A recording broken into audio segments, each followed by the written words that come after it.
represent Jamaat Islami Azad Jammu and Kashmir and will defend the allegations leveled against the politicians by the prosecution.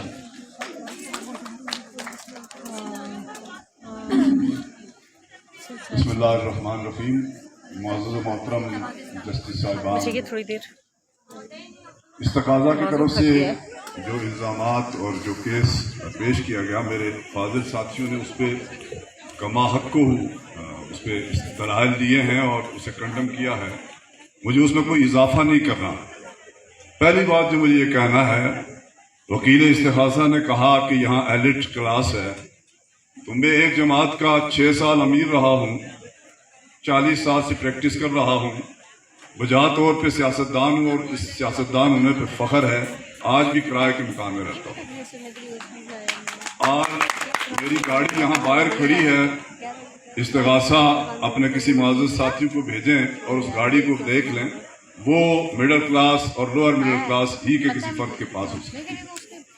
दूसरी बात मुझे ये कहना है कि पाकिस्तान हजरत कायद आज़म ने बनाया जो सियासतदान थे, और कायद आज़म रहमतुल्लाह अलैह की रहलत के बाद लियाकत अली खान सियासतदान थे, और सियासतदानों ने अंग्रेजी के बाद मुश्किल हालात में सन 1956 का आइन बनाया, और वो इतना रेलिवेंट था नजरियाती हवाले से भी और बुनियादी हुकूक के हवाले से। नादीदा कुव्वतों ने 58 में उस आइन को मनसूख कर दिया, और आज तक पाकिस्तान फिर पटरी पे नहीं चढ़ सका। और जब उस आइन को मनसूख किया गया तो उस वक्त के मुअज़्ज़ज़ व मोहतरम चीफ जस्टिस, जिनकी कुर्सी पे आज आप तशरीफ फरमा हैं, जिन्हें सारे लोग जस्टिस मुनीर के हवाले से जानते हैं, उसने उन्हें नजरिया जरूरत के तहत उसे वैलिड करार देके पाकिस्तान की तारीख को तारीख राहों पर डाल दिया, जो आज तक वो अपनी मंजिल से आशना नहीं हो सके। ये जहां हमारे इस्तिग़ासा के वकील साहब तमतराक से खड़े होके और उनको सुनने वाले बैठे हैं, इसको आजाद करने वाला भी अपने वक्त का 28 साल का सियासतदान था, और वो श्रीनगर में अपने बच्चों को छोड़कर इन पहाड़ियों को अबूर करके इधर आया और निहत्ते लोगों को मुनज़्ज़म करके 5-5.5 हज़ार मुरब्बा मील इलाका आजाद करवाया। और वो जब अक़वाम मुत्तहिदा में था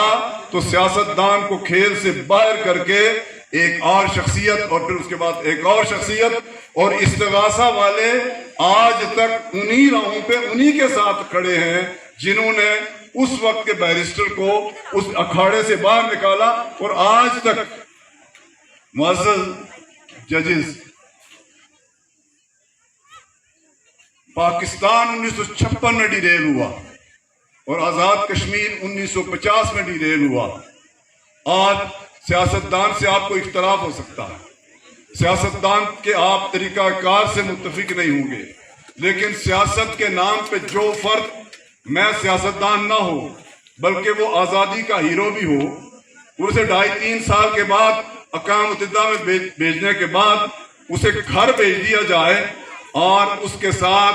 चंद लोगों के अलावा कोई खड़ा ना हो, तो फिर इस्तिग़ासा वाले मुझे जवाब दें कि आज तक इस कौम को डीरेल करने में सियासतदानों का किरदार है या उन लोगों का किरदार है जो आज भी हमारे कंधों पे सवार है। इसलिए मुझे ये कहना है कि मैं सियासत, और आज जो तीसरी बात मुझे कहना है,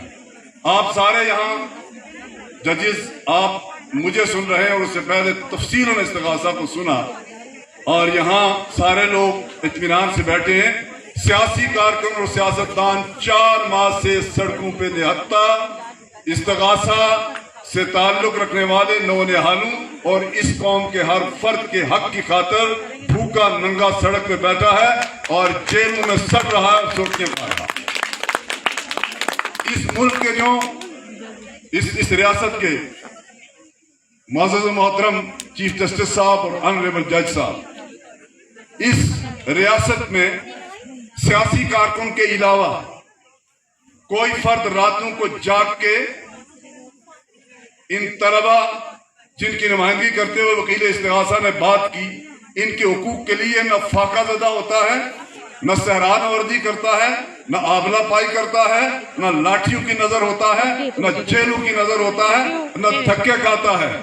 اور چوتھی بات مجھے یہ کہنا ہے، اور مجھے استغاثہ سے پوچھنا ہے کہ کیا جن سیاستدانوں کے حوالے سے آپ نے اظہار خیال کیا، آپ کے قرب و جوار میں ان کا متبادل موجود نہیں تھا یا متبادل موجود نہیں ہے؟ ہر دور میں آپ اس وکالت تو آپ پسے طبقوں کی کریں، لیکن آپ اور آپ کے کولیگ، جس طرح میرے فاضل وکیل نے یہاں مدعا علیہ میرے ساتھی نے یہاں کہا کہ آپ اور میں کہنے کو تو پسے ہوئے طبقات کی نمائندگی کریں، لیکن جب فیصلے کا وقت آئے، میرے اللہ نے قرآن میں فرمایا ان اللہ یامرکم ان تؤدوا الامانۃ الی اہلھا، قرآن کہتا ہے امانتیں اہل لوگوں کے حوالے کرو، یہ اللہ کا حکم ہے۔ تو یہاں بیٹھے ہوئے سارے لوگ، بالخصوص استغاثہ والے میرے بھائی اور عزیز،